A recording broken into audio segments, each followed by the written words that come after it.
This shot showing you lower Manhattan, and everything is actually in pretty good shape now as we work into clear. This is the news leader, ABC 7 Eyewitness News. Tonight, concern and outrage from parents about a party where a stripper performed for high school football players. Plus, we're live in Denver for a wrap-up of tonight's showdown between the Giants and the Broncos.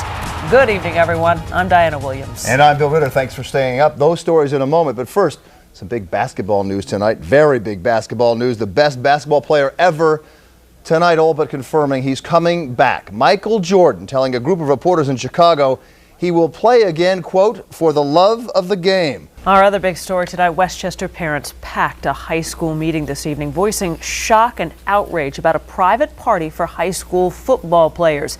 Police say the athletes did drugs, drank booze, and were entertained by a stripper at a house in Chappaqua. Jim Dolan has more.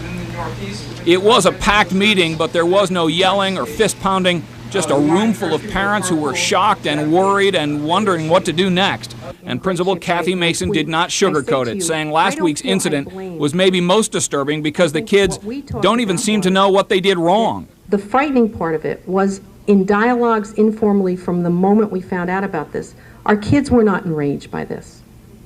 Our kids were saying, this is no big deal.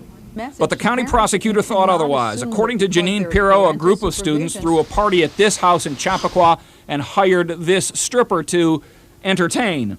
She did, according to the prosecutor, with the full knowledge of one of the boys' parents.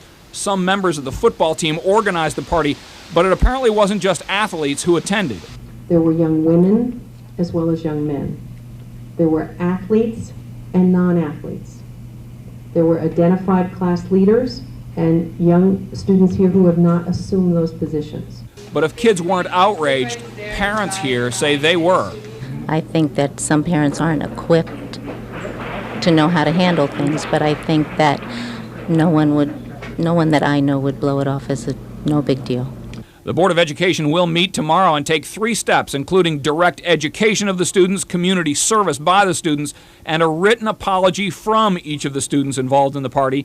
And the school has work to do, too.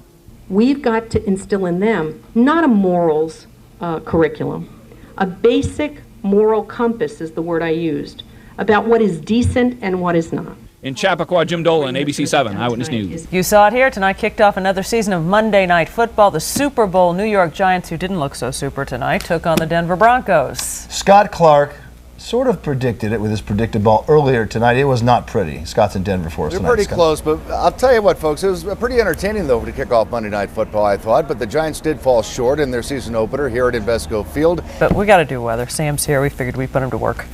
Might as well. Good morning. As well. Good morning. Good How morning. are you? Thanks for joining us on the Monday morning show. And most of you sitting through the city with 1.25 inches of rain. Inch and a quarter? 1.25 inches. That was the rainfall total for the park. Walk over to the wall. We'll show you what it looks like. This shot showing you lower Manhattan, and everything is actually in pretty good shape now as we work into clear. But for us, bright sunny skies, 65 degrees at 7 o'clock in the morning, and sunny and pleasant for the rest of the day, 80 degrees. It's kind of a guilty pleasure as beautiful as this weather's going to be. The 5-day, yeah, look at this, 78 degrees on Wednesday. Thursday, I think I'm even overdone with the clouds there. I think it turns out to be a little bit nicer. Friday, very nice. Saturday, beautiful, cool, pleasant days. That's the news for now. Thanks so much for watching. Have a good morning, everyone. I'm Diana Williams. And I'm Bill Ritter. Nightline is up next, and Eyewitness News returns in just a few hours at 5 a.m. with live election coverage from the polls. For all of us here, Sam, Scott, and Denver, the entire team, have a great morning. See you tomorrow. Or today.